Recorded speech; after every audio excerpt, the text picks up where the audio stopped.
the secret of the soulmate.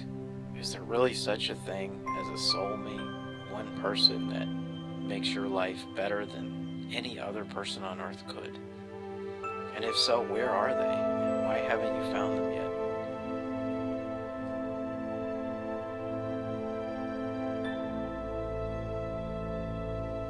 Yeah, I do actually get that question quite a bit as to, is there really a secret to a soulmate, to finding love? And I have to say, well, fortunately, yes, there is. If there wasn't, then we would all be doomed to wandering the universe and relying on fate to find us someone who we can somewhat get along with for the rest of our lives.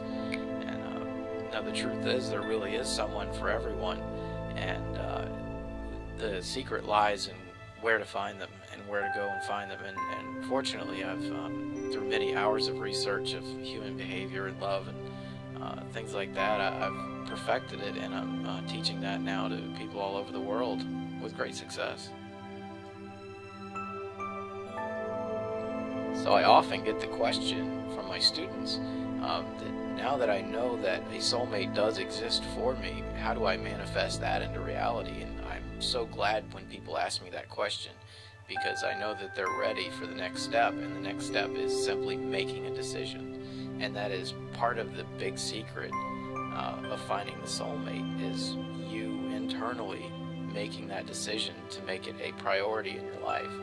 If you ever think back to your life and the things that you have accomplished, you obviously put focus and intense time and energy towards that.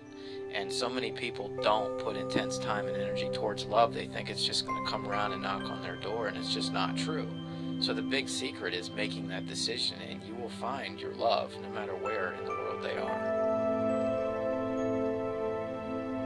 And the next step that I teach people is probably the hardest one, and that's working on themselves and getting to love themselves and finding out the true nature of the person they are. Because by definition, a soulmate is a person with whom one has a feeling of deep and natural affinity, similarity, love, intimacy, sexuality, spirituality, and compatibility.